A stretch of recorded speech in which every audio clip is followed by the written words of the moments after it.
Sveiki visi, esu aš Aurelija Kaspravičiūtė, dirbanti daugiau nei 12 metų matematinės statistikos katedroje Vilnius Tech universitete. Taip pat esu dirbusi ir matematikos mokytoja VGTU inžinerijos licėjuje apie 3 metus. Tad esu susipažinus su problemom, su kuriuom susiduria mūsų 12-okai. Ir vat jaučiuosi tokia prijaučianti, norisi jums nors šiek tiek pagelbėti. Tad nutariau parodyti, pateikti jums įrašus su 2025 metų matematikos VBA antrosios dalies uždavinių sprendimais. Tiesa, tų įrašų bus ne vienas, nes tiesiog ties kai kuriais uždaviniais aš stabtelsiu, norėdama parodyti, o kaip aš mokinčiausi ir ruoščiausi tam VBA egzaminui, jeigu vis dar jaučiu, kad iš tikrųjų yra spragų ir man dar yra sudėtinga ir aš bijau, kad nei vieno taško nesurinksiu. Tad pradėkim.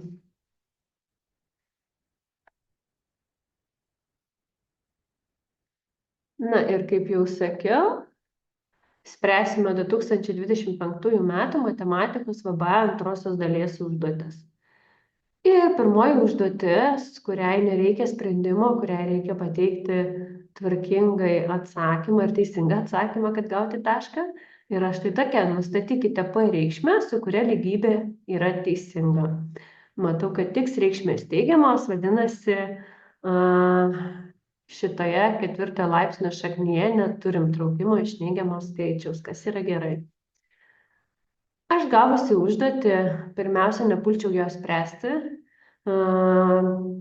pagalvočiau, ką aš čia turiu. Aha, aš turiu laipsnius. Gerai, turiu laipsnius. Ar aš moku laipsnių formulės?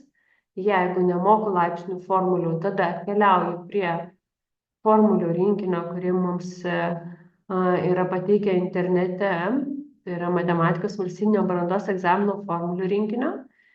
Atidžiai peržvelgiu tą formulių rinkinį ir matau, kad, kaip ir nėra formulių su laipsniais. Vadinasi, ką aš darau prie to uždavinio pirmiausia? Aš susirandu formulės su laipsniais ir išsirašau savo formulę su laipsniais. Būtinai įsirašau atskirai, galbūt netgi prie to paties VBA formulių lapo. Tai priminimui. Bet kokį skaičių keliant nulinių laipsnių, mes laikom, kad tai yra vienetukas. Skaičius pakeltas pirmuoju laipsniu yra tiesiog, tas skaičiukas.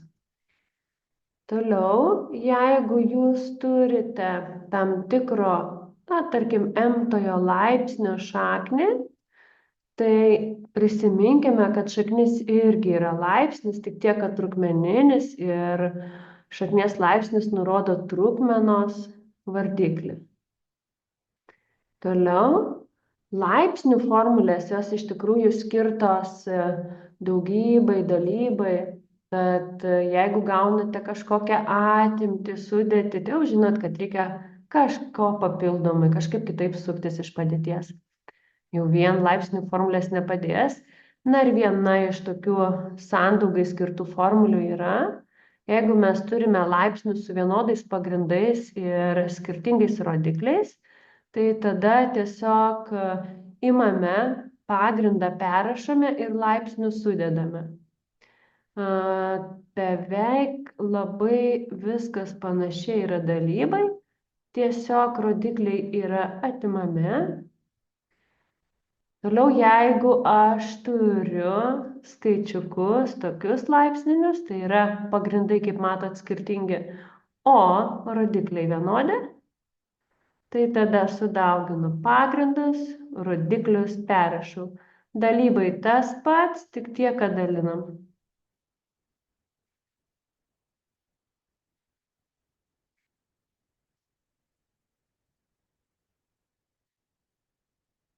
Dar galbūt visai būtų neblogai žinoti laipsnį, jeigu turim rodiklį neigiamą.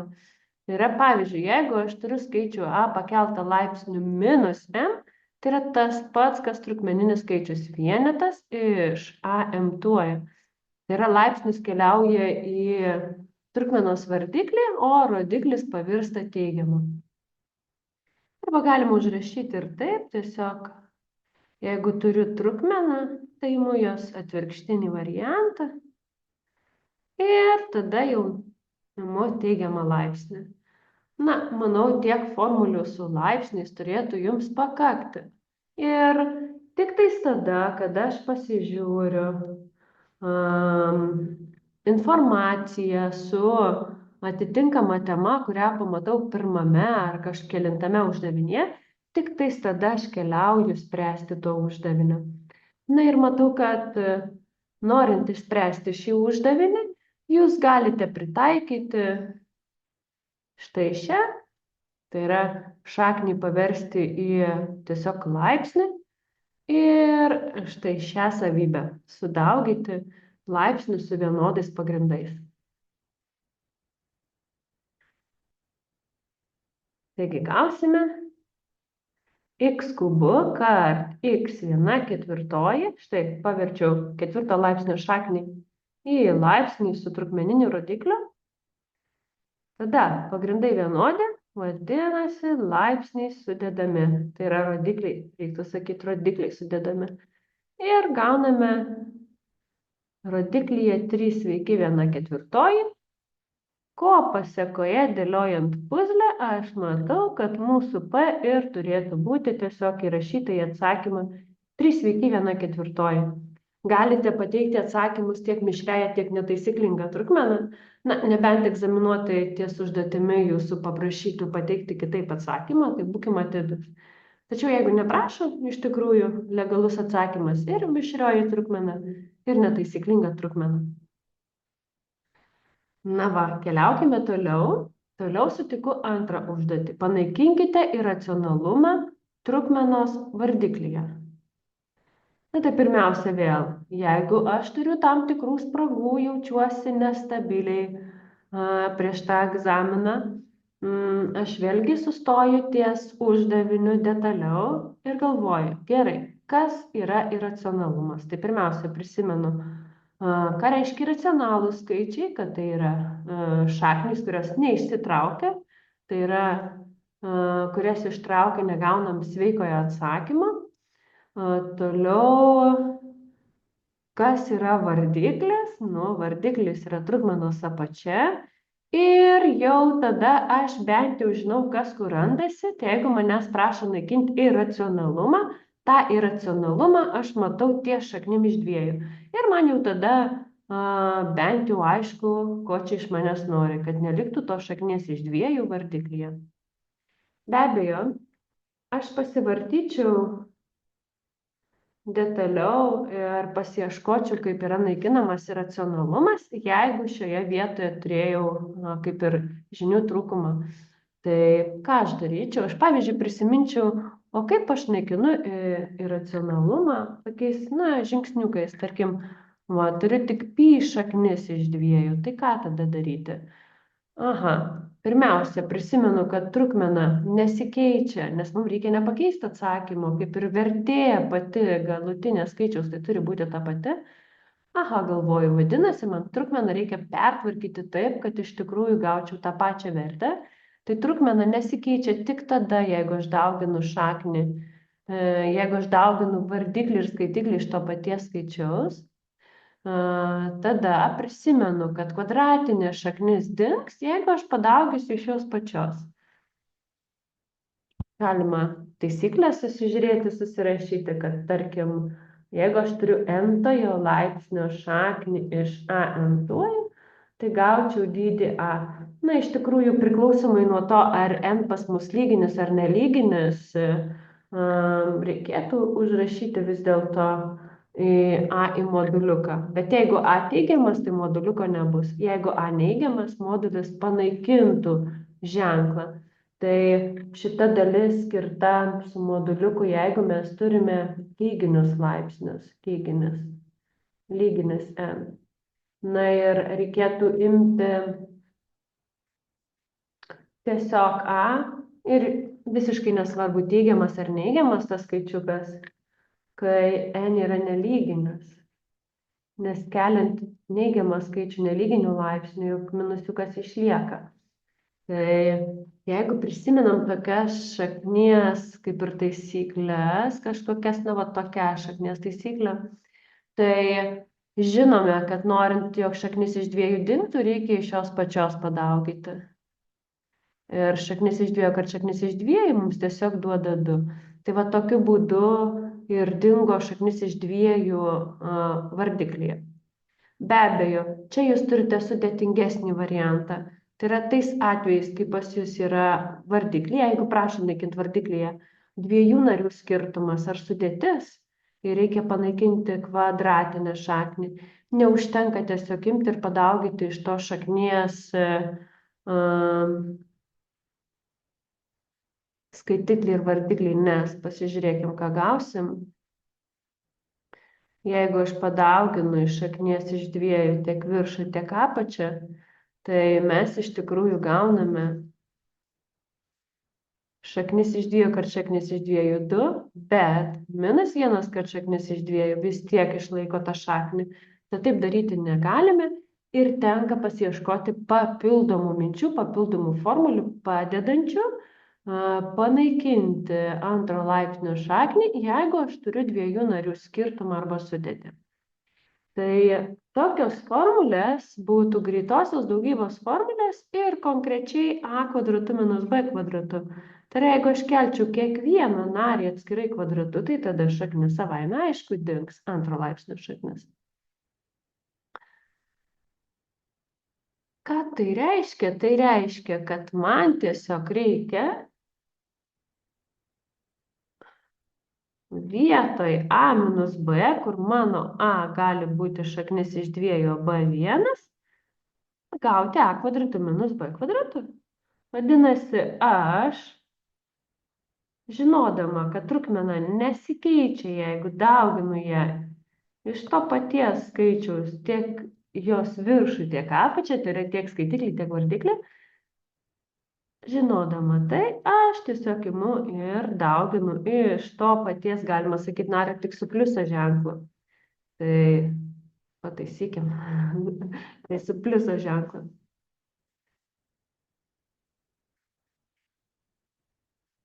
Na va.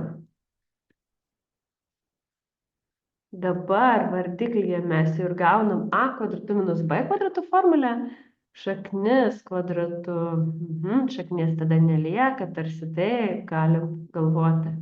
-1 kvadratu, tai 1 kart 1 yra tiesiog 1. Ir gausim 2 minus 1 yra 1, tai ir lieka tiesiog skaitiklio narys. Na ir atsakymą jūs galite įrašyti štai tokį skaičių su iracionalia verte, arba šiaip galite ir atskliausti, tik tais galvoju, kokia prasmė to, gausis daugiau darbo. Bet jeigu norisi, galite atskliausti ir pateikti atskliaustą variantą, nes tikrai tiks. Tad ką aš norėjau parodyti su šiais 2 uždaviniais, norėjau parodyti, kad jeigu aš tikrai jaučiuosi nepasiruošęs VB egzaminam, pirmiausia, aš kiekvienai užduočiai išskirčiau daugiau laiko, ta prasme, kad susirankioju bent jau minimaliai tam tikras formulės, tam tikras teorinės žinias konkrečiai temai. Pavyzdžiui, prie antro uždavinio, kada aš pamatau iracionalumą, aš galvoju, bet palauk, tų skaičių tai buvo ten dar kažkokių kitokių, lygtais natūralūs, lygtais racionalūs, lygtais realūs. Tai taip pat pasižiūriu, jeigu esu pamiršęs, ką reiškia iracionalių, realių ir taip toliau skaičių aibės. Prisimenu ir jas. Ir man dar norisi dar steptelti prie šio uždavinio. Dėl viso ko, aš atsimenu, kad pernai metais, man atrodo, 11-okai egzamino metu gavo uždavinį su kubais. Tad galvoju, maža kam, galbūt ir jūs gausite iracionalumo naikinimui su kubinėm šaknim. Ir tada klausimas, kaip išsisukti iš padėties, kaip panaikinti kubinę šaknį, jeigu mes turime vardiklyje dviejų narių skirtumą. Šiaip, jeigu tiesiog ta viena šaknis tam tikro laipsnio yra, tai jūs ją galit naikinti panašiu būdu, kaip pats pirmas čia buvo uždaviniukas, paimsim baltą spalvą.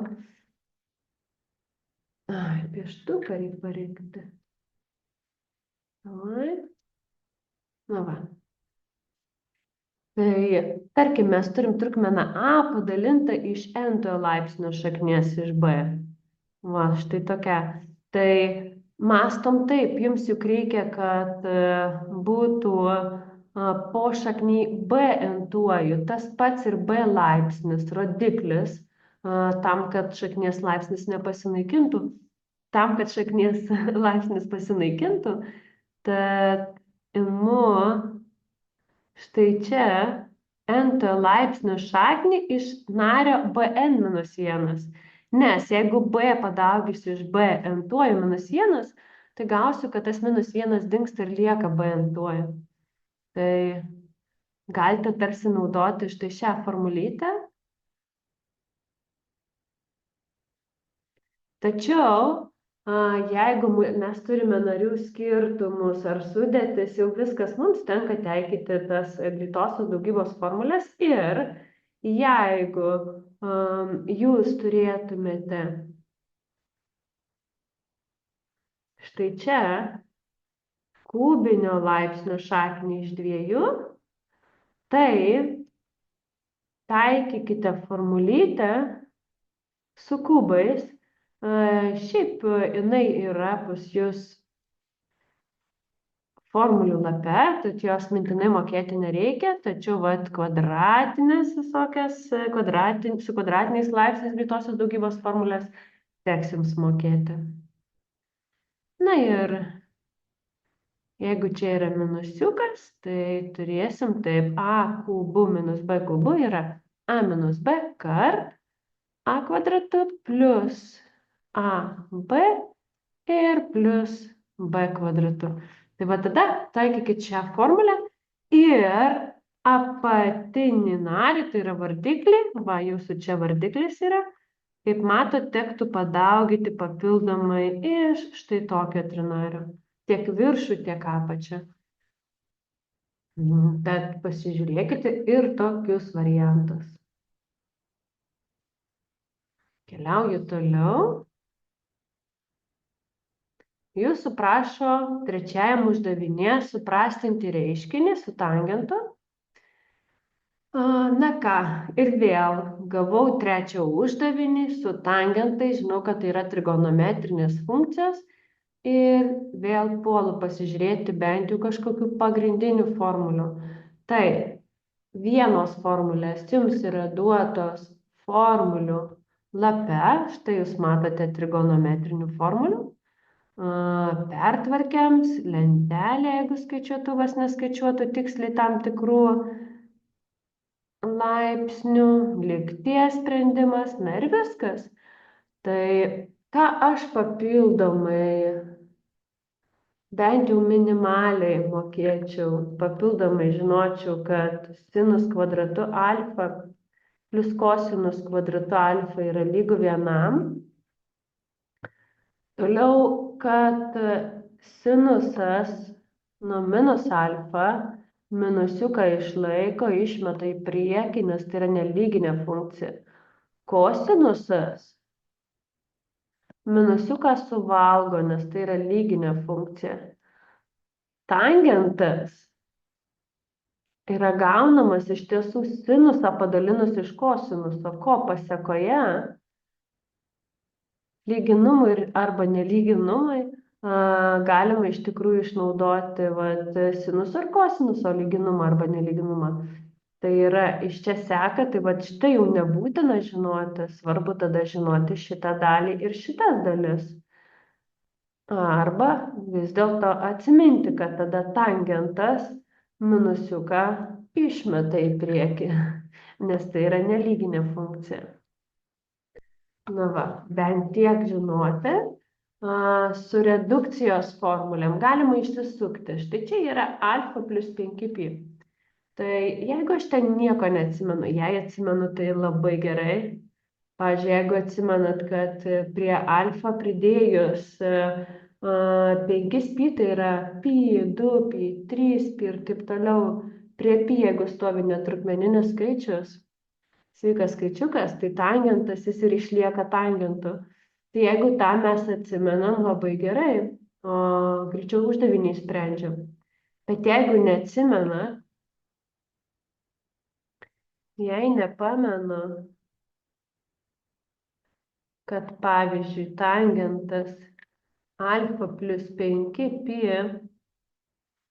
ir yra tangentas alfa, tai nepasimetu, o keliauju prie VBA formulių rinkinio, dėl to, kad pas jūs formulių rinkinyje tiek sinusui, tiek kosinusui, tiek tangentui yra duotos formulės, kurios padeda gauti tuos redukcijos rezultatus.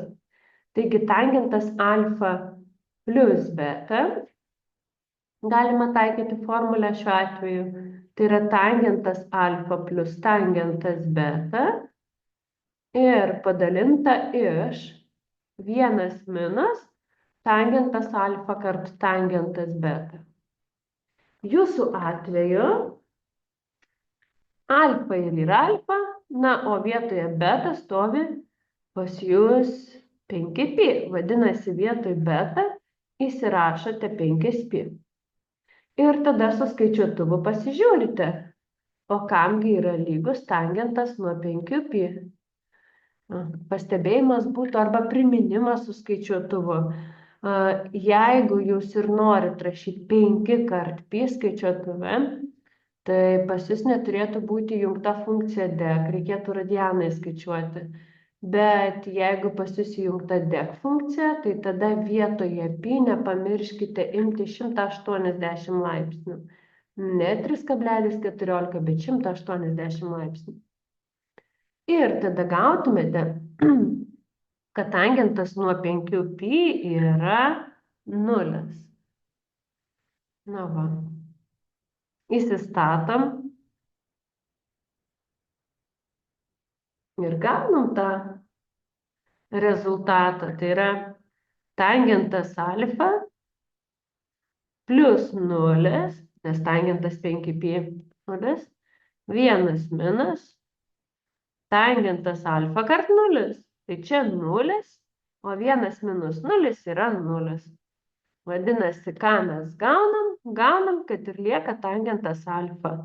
Na, tai iš tiesų nepasikeitė reikšmė ir išliko tangentas. Dar galima mokėti tuos vienetinius apskritimus. Ir vienetinių apskritimų jums prireiks, nes jūsų gali paklausti, ko nors nupiešti vienetinį apskritimą ir paklausti, kokia bus sinuso ar kosinuso reikšmė. Tai bent jau vienetiniuose apskritimuose žinoti, kad jeigu aš turiu apskritimą vienetinį, tai reiškia su spinduliu vienu. Tai pirmiausia, kad prieš laikrodžio rodiklį, jeigu suku, tai teigiami laipsniai, jeigu palei, tai yra neigiami laipsniai.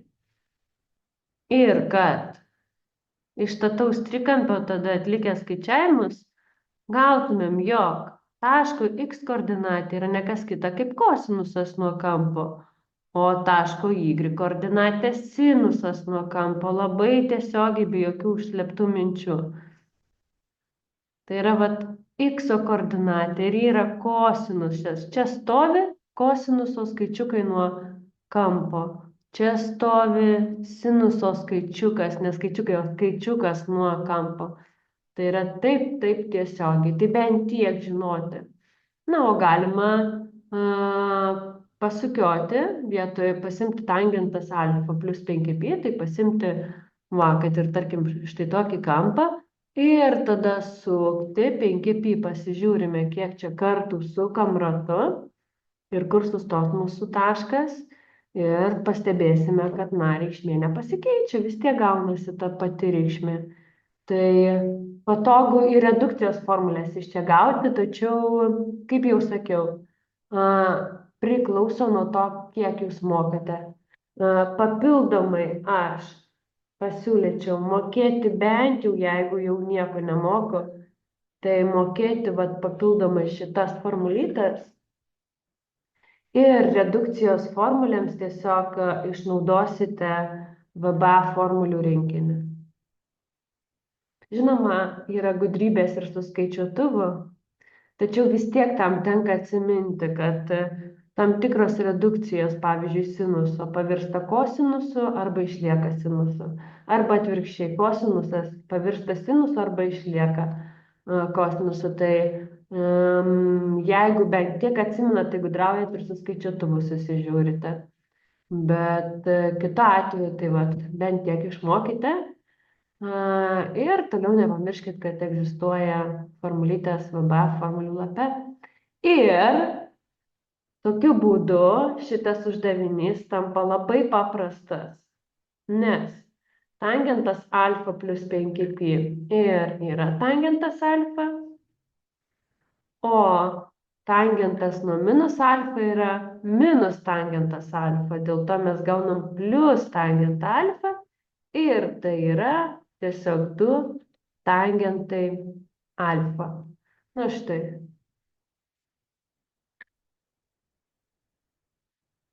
Keliaukim prie 4 uždavinio. Išspręsti nelygybę. Matau logaritmus. Jeigu matau logaritmus ir logaritminės nelygybės, tai bent jau atsimenu štai ką, kad norint išspręsti tam tikrą logaritminę nelygybę, čia gal mažiau arba lygu, ar daugiau arba lygu, daleiskim ir čia logaritmas tik su kita funkcija, tai nepamirštų, kad jeigu pagrindas yra didesnis už vieną skaičius, tai tiesiog numetu tarsi logaritmus ir lyginu vidų. Kodėl? Nes matau, kad bazės logaritmų vienodos. Vadinasi, galiu tiesiog lyginti logaritmo vidų. Tada nelygybės ženklai nesikeičia. Aišku, nepamirškim, kad tenka papildomai prijungti ir dalis, jeigu žinom, kad logaritmai neegzistuoja su neigiamais skaičiais viduje, tai be abejo tenka pridurti dalis, kad funkcija f nuo x turi būti didesnė už 0 ir funkcija g nuo x didesnė už 0. Jeigu pagrinde būtų pas mus irgi funkcijos x, tai nepamirškit, kad pagrinde negali stovėti vienetai ir taip pat turi būti teigiami skaičiai. Na ir ką daryti, bazė, tas pagrindas logaritmo neigiamas, tai galima sakyti viskas beveik tas pats, tik tiesiog numetus tuos logaritmus pas mus apsikeičia nelygybės ženklas. Jeigu buvo daugiau, pavirsta mažiau, jeigu buvo mažiau, pavirsta daugiau. Ir atrodo, pakeičiu tvarkingai. Ir be abejo, prijungiam apribojimus, kurie atkeliauja šiaip iš apibrėžimo srities. Na va, tai bent jau tiek atsimenu. Dažnai kyla klausimas, ką daryti, o jeigu aš neturiu logaritmo, vienoj pusėje turiu logaritmą, o kitoj pusėje neturiu logaritmo, tai ką man daryti? Tai pagal logaritmų savybės, kurias jūs galite rasti formulių rinkinyje, tiesiog prisiminkite, kad jeigu aš jau turiu tarsi atsakymą, aš jau turiu tarsi paskaičiuotą logaritmą, aš jį galiu paversti į logaritmą tokiu būdu. Tiesiog žinau, kad man reikia logaritmo su tokiu pagrindu, koks čia yra, tai su skaičiumi a. Ir imu aš ir mąstau taip. Jeigu aš imčiau logaritmą a nuo a, tai ir būtų vienetas. O vienetą padauginus iš g nuo x gaučiau g nuo x. Tai g nuo x atkeliauja štai čia laipsnė. Ir vat tokiu būdu pasigaminčiau logaritmą, kad turėčiau ką numesti.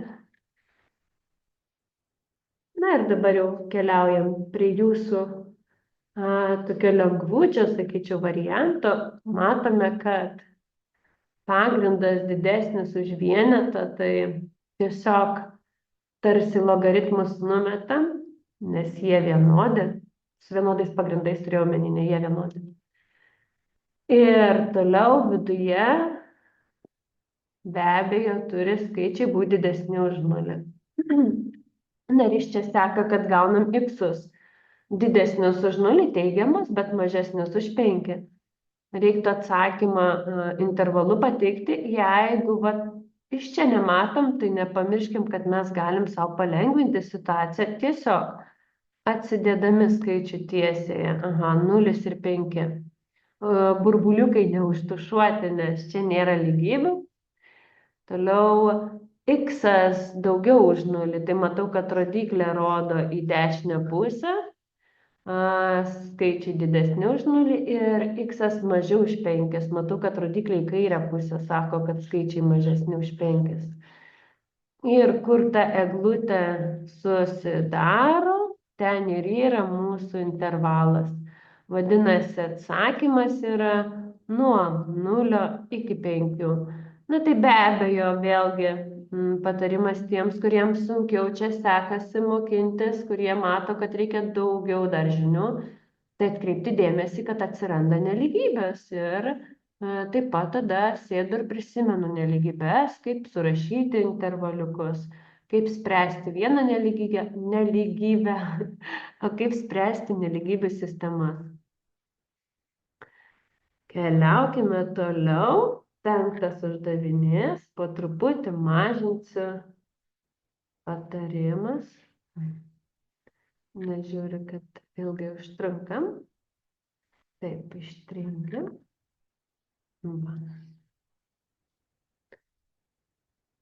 Ir 5.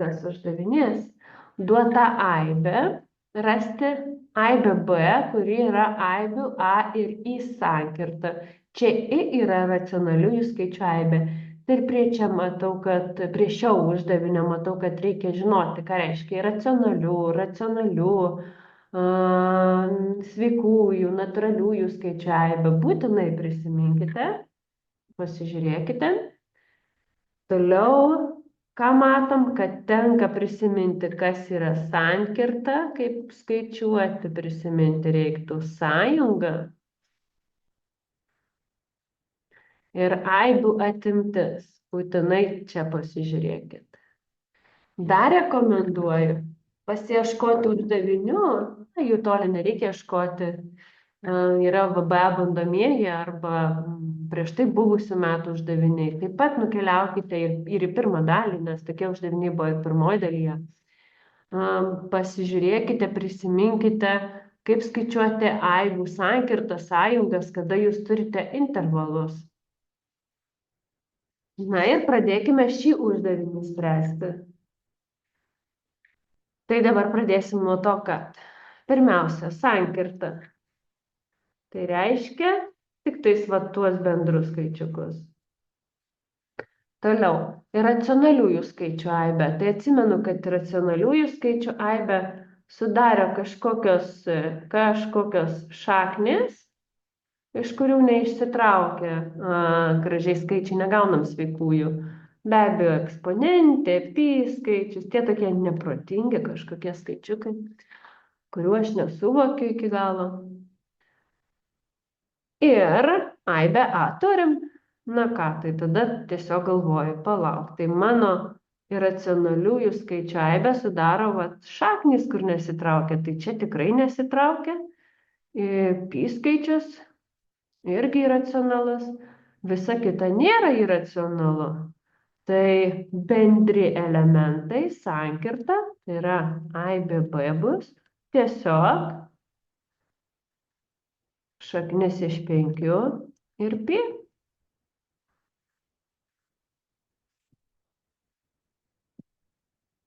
Na va. Tai kaip ir nėra sudėtinga, tačiau, atimti aš pastebėjau, kad dažnai atimti pamiršta, kaip skaičiuoti aibių. Tai priminsiu, jeigu jūsų prašytų paskaičiuoti aibę, pavadinsiu ją B1, kuri yra aibės A ir iracionaliųjų skaičių aibės atimtis, tai tada tiesiog mąstote taip, iš aibės A, iš tos pirmosios aibės, išmetate sankirtos elementus. Tai yra išmetate tuos bendrus elementus, kurie yra tiek aibėje A, tiek aibėje I. Tai vėlgi mūsų bendri elementai yra štai šie, juos išbraukiu ir gaunu aibę B1. Vadinasi, atimties aibė yra 5,5, 3/7, nuliukas, -12 seikų 1/7 ir 1,3 periode. Tik kas man nepatinka iš tikrųjų čia, man nepatinka, kad skaičiai nesudėlioti nuo mažiausio iki didžiausio. Aš esu įpratusi prie tvarkos ir šiaip aibėse reikėtų sudėlioti skaičiukus nuo didžiausio iki mažiausio, pateikti tvarkingai. Tačiau pas juos nepateikta, tad ir jūs galite nepateikti nuo didžiausio iki mažiausio. Bet tvarkingai reikėtų. Na ir šeštasis. Paveiksle pavaizduotas vienetinis apskritimas, kurio centras yra taškas. Štai toks. 0, 0. Posūkio kampas alfa ir atkarpa MK ir KO yra statmenos. Yra žinoma, kad taškas M priklauso apskritimui. Pasižiūriu, kur čia tas taškas randasi. Taškas K priklauso OX ašiai, irgi aiškiai matau, o atkarpos MK ilgis lygus 3/4. Dar aš ir pasirašyčiau dėl visako mažą, gal neužfiksuosiu, kur tas KM. Taip pasiryškinčiau, kad va šitą ilgį turiu. Ir prašom nustatyti sinus alfa reikšmę. Tai kaip jau minėjau prie uždavinio su tangentais, kad vienetiniam apskritime, žinokim vienetinį apskritimą ir bent jau prisiminkime, kad taško M x koordinatė yra kosinusas nuo kampo alfa, tai čia tiesiog kaip x koordinatė iš koordinačių plokštumos. O sinus nuo alfa yra tiesiog y koordinatė iš koordinačių plokštumos. Tad ką aš matau? Aš matau, kad man duota km reikšmė 3/4. Tai jeigu man duota km reikšmė, vadinasi nuo taško 0 iki čia turi būti atstumas 3/4. Kadangi tai yra po x ašimi reikšmės, tai -3/4. Ir tokiu būdu aš matau, kad taško M y koordinatė yra -3/4. Tai ir sinus kampas nuo alfa irgi yra -3/4. Štai viskas taip paprasta. Vieną tašką duoda, taip. Bet aš galvoju, galima ir pagudrauti čia, taip, ir vadovėlyje buvo įvairiausių grubo uždavinių. Tai nepamiršti, tarkim, jeigu paprašytų ne sinuso reikšmės, o paprašytų kosinuso reikšmės, ką tada darysim? Tai nepamiršti, kad galime pritaikyti, arba iš stataus trikampio skaičiuoti, čia kaip ir y, čia x, o mūsų įžambinė vienetas, tai status trikampis, taikau Pitagoro teoremą x² plus y². Arba ta formulė sinus kvadrato alfa plus kosinus kvadrato alfa lygu 1, arba, šiuo atveju y² plus x² lygu 1. Tai arba šitą pritaikome ir tiesiog tada suskaičiuojam kosinusą. Ir kada traukiam šaknį, mes gaunam šaknies traukimą kada traukiam šaknį, ištraukę šaknį, mes leidžiam savo parašyti plius ir minus, nes gaunama sprendžiama kaip ir kvadratinė lygtis, tad atsakymai yra 2, teigiamas ir neigiamas. Tai reikėtų taip pat nepamiršti užmesti akį atgal į jūsų brėžinį ir pasižiūrėti, ar tas x neigiamas ar teigiamas ir galutinai jau pasirinkti atsakymą plius arba minusą. Tad dar tokie būtų pastebėjimai, nepamirškit pasižiūrėti.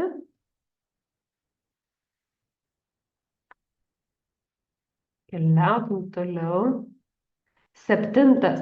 Lygiagretainio kraštinių ilgiai yra lygus 3 ir 8. Čia jau tikriausiai nebereikia tokių didelių pastebėjimų ir plačių daryti. Jau paskaičiau lygiagretainį, nieko neatsimenu, tai keliauju ir susižiūriu. Lygiagretainis, stačiakampis, statusis trikampis, lygiakraštis trikampis, lygiašonis trikampis ir taip toliau. Persižiūriu visas tas figūrėlės, kurias turėjau mokykloje.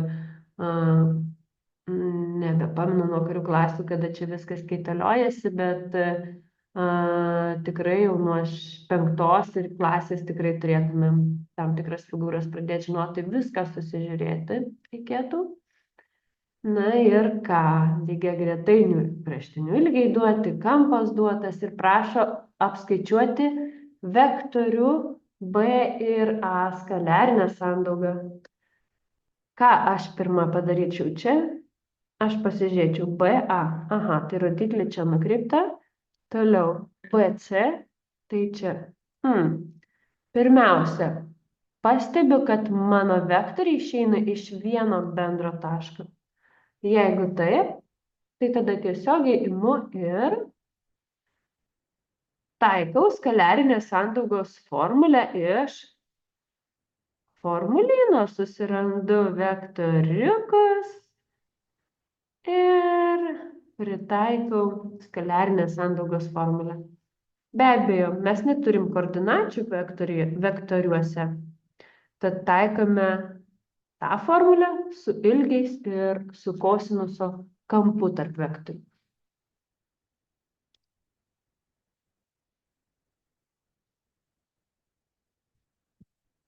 Taigi, mūsų atveju skaliarinė sandauga BA kart BC yra tiesiog pagal formulę lygi vektoriaus BA ilgis kart vektoriaus BC ilgis padaugytas iš kosinuso kampo 120 laipsnių.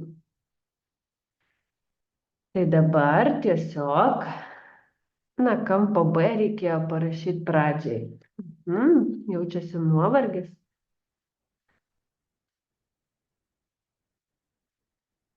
Ir tada įstatau skaičiukus.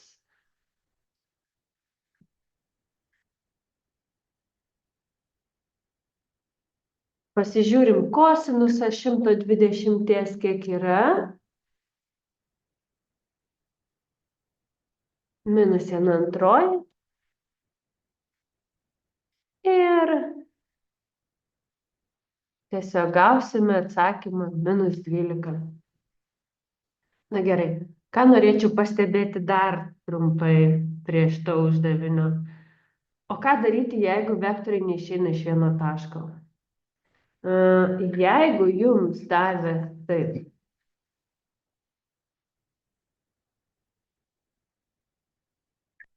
Paskaičiuoti, pavyzdžiui, skaliarinę sandaugą tarp vektoriaus AB ir BC. Matot, vienas paskui kitą eina vektoriai. Tai tada tiesiog darykite taip. Paslinkit kažkurį vektorių lygiagrečiai. Pavyzdžiui, vektorių AB paslinkot, kad gautųsi tas pats taškas.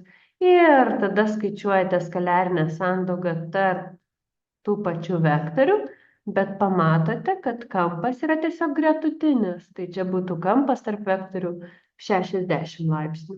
Tai vat, jeigu kas, stumkite savo vektorius lygiagrečiai tam tikrą tiesę, tam, kad būtinai jie išeitų iš vieno krašto. Iš vieno taško, atsiprašau, pradinio taško.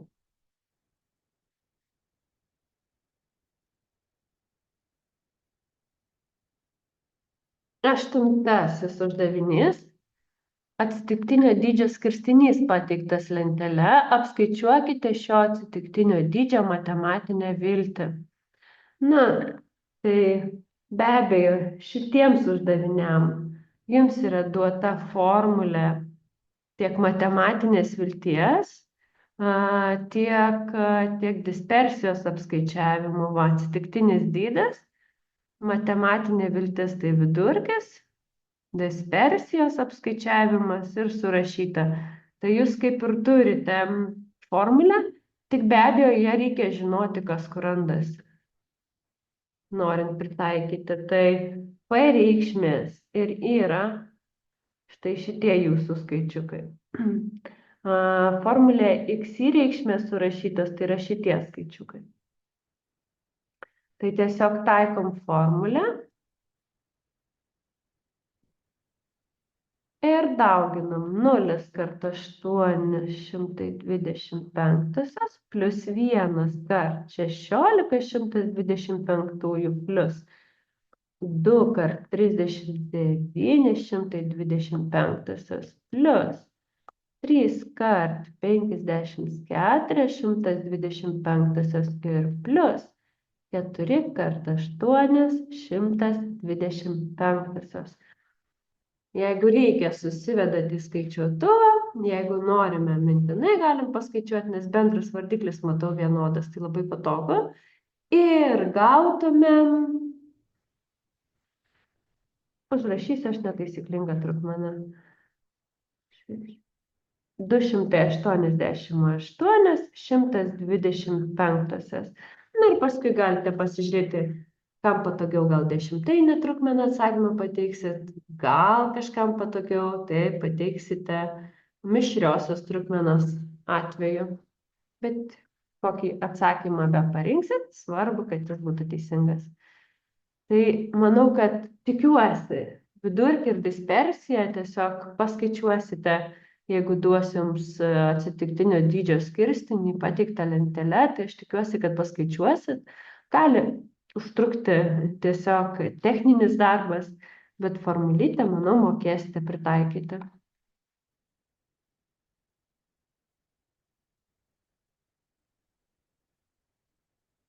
Devintasis. Futbolo komandoje yra 5 puolėjai ir 7 saugai. Treneris varžyboms renkasi 2 puolėjus ir 4 saugus. Nustatykite, kiek pasirinkimų galimybių turi treneris. Tai čia mano pastebėjimas būtų pamokoms. Papildomam pamokom, mokiniam, kuriems dar turim spragų. Bent jau mokėti tam tikras formulės leidžiančias greičiau apskaičiuoti tam tikrus kiekius, tam tikrų įvykių, porų, grupavimų.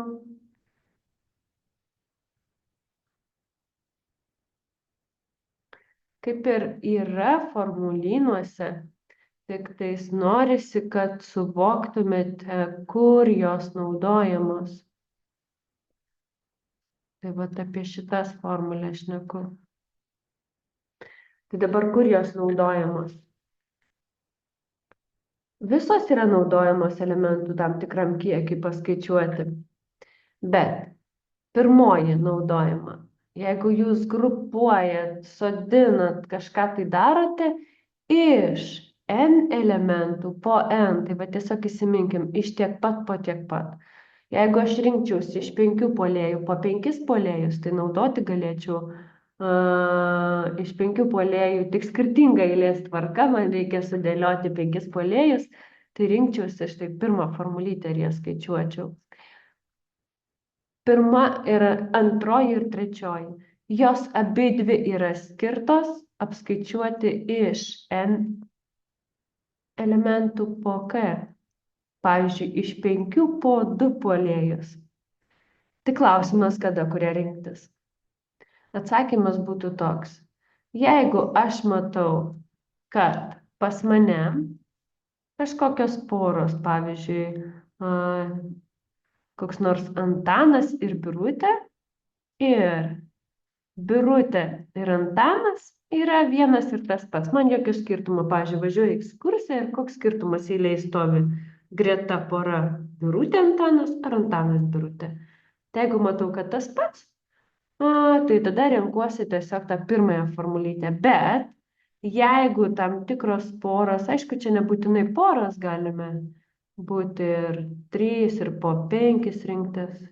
Bet jeigu matau, kad viskas tai skirtingi dalykai, ypač tai akivaizdu su skaičiais, pavyzdžiui, jeigu turiu 1, 2, 2, 1, tai skirtingi skaičiai, ne? Tai tada jau renkuosi tą antrąją formulytę. Be abejo, prie 9 ir galima jas naudoti, bet galima ir kitaip išgalvoti. Tai aš panaudosiu šias formulės su mąstymu prieki, kad, na, maža ką, galbūt egzamine duos didesnius kažkokius kiekius ir nesugalvosi, tai galbūt pagelbės tos formulytės, na ir be to, jei jau užrašiau, reikia parodyti ir jų pritaikymą. Tai ką aš matau pirmiausia? Fiksuoju, kad treneris renkasi 2 puolėjus ir 4 saugus. Na ir man reikia nustatyti, kiek pasirinkimo galimybių, tų ten kažkokių variantų jisai turi. Tai pirmiausia, aš turiu puolėjus ir aišku, puolėjus renkuosi iš puolėjų. Iš 5 po 2 renkuosi. Iš 5 po 2 puolėjus. Ir tada tai čia bus daugybos veiksmas, renkuosi iš 7 saugų po 4 saugus. Tai čia galvoju, arba ta formulytė pas mane atkeliaus, arba ta, tik tais, kuri dabar galvoju. Na ir svarstau, argi man yra skirtumas, ar aš pasimsiu, pasakysiu, na, prašau ateiti pas mane Antanas ir Birutė iš puolėjų, ar prašau ateiti Birutę ir Antaną. Tai manau, vienas ir tas pats. Taigi renkame štai šią formulytę ir tiesiog pagal ją 5 faktorialų imame viršuje, nes n yra 5, n visą laiką didesnis. K yra 2, tai 2 faktorialų. Ir toliau matom n minus k, tai 5 minus 2 faktorialų. Ir matematiškai reiškia sandaugą. Jeigu būtų arba, tada reikėtų sudėti iš 7 po 4. Tai čia n yra 7, k yra 4, pritaikom, spėju su skaičiuotuvu skaičiuosite ir gaunam kažkokį atsakymą. Aš paskaičiuosiu be skaičiuotuvo. Dėl viso ko irgi norisi priminti 3 minus 2, tai yra 3 faktorialu. Nu, čia yra 7 faktorialu, 4 faktorialu, kart 3 faktorialu. Lik ir teisingai atėmėm. Į ką paskui patikrinsim. Dabar 5 faktorialu, tai yra skaičių sandaugą, mažinant vis po 1. 5, 4, 3, 2, 1. Tai jeigu aš čia paimsiu 5, 4, 3, 2, 1, tai yra kaip 3 faktorialų. Tai matau, kad aš ir apačioje turėsiu vardiklyje tą 3 faktorialų. Tai 3 faktorialų tiesiog išprastinu. Ten tokia pati beveik situacija. 7 kart 6 kart 5 ir paskui būtų kart 4 faktorialų. O aš 4 faktorialų turiu. Tad imu ir išprastinu. Na va, toliau. Matau čia 3 faktorialų, tai yra 3 kart 2 kart 1, tai yra 6. Tai su 6 prastinusi šitoj vietoj. Čia pažiūrėkim, grįžtu atgal. 2 faktorialų, 2 kart 1, tai su 4 prastinusi. Prastinimas, primenu, yra dalybos skaičių. Tai lieka pas mane 5 kart 2 kart 7 kart 5 ir tai yra 350. Na va, tai jeigu čia formulių pagalba skaičiuojam, tai gauname, kad galimybių pasirinkimo variantų yra 350, pakankamai daug. Na ką, keliaukim toliau.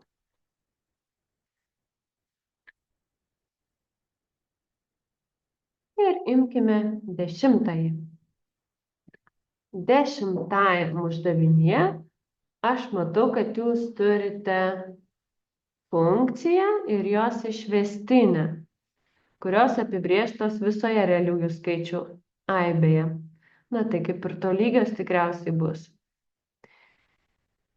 Tai paveiksle pavaizduotas funkcijos išvestinės grafikas. Tai užfiksuoju, kad paveiksle yra pavaizduota funkcijos išvestinės grafikas. Ne funkcija, o išvestinės grafikas. Matom nurodytus skaičiukus, viršūnės koordinates, 1 ir -4. Taip pat matome taškus nurodytus, kur kerta koordinačių ašis.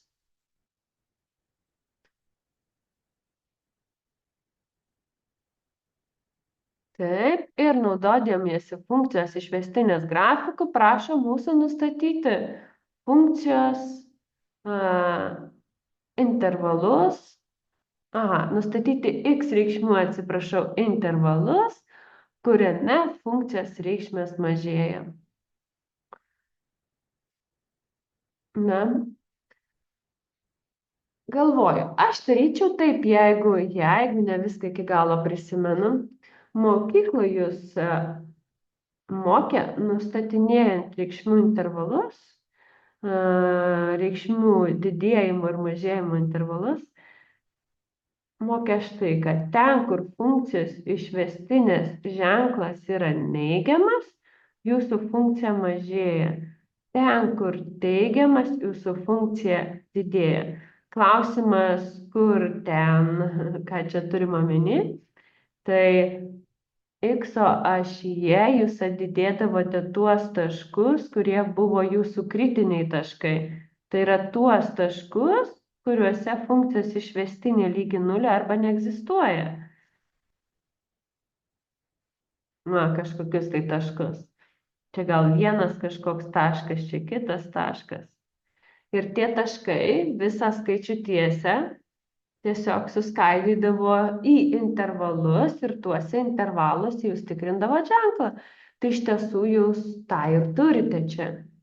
Kadangi tai yra funkcijos išvestinės grafikas, tai jūs matote, kad tie taškai, kritiniai taškai pas jūs yra x ašyje -1 ir 3, štai tie taškai. Toliau ką matom, kad intervale nuo minus begalybės iki -1 išvestinė pas mus yra teigiama. Vadinasi, tai yra pas jūs tas pliusiukas ir šiame intervale tiesiog funkcija yra didėjanti, plati funkcija. Toliau intervale nuo -1 iki 3 pas jūs yra neigiamos išvestinės y reikšmės, tai čia minusiukas. Na ir intervale nuo 3 iki plius begalybės jūs turite vėlgi pliusiuką. Tai čia pas jūs intervale nuo minus begalybės iki -1 funkcija auga, nuo -1 iki 3 funkcija mažėja ir nuo 3 iki plius begalybės vėlgi funkcija auga, didėja. Kadangi jūsų prašė reikšmės mažėja, pateikti tuos x intervalus, kur funkcijos reikšmės mažėja, vadinasi į atsakymų lapą ir įrašome intervalą nuo -1 iki 3.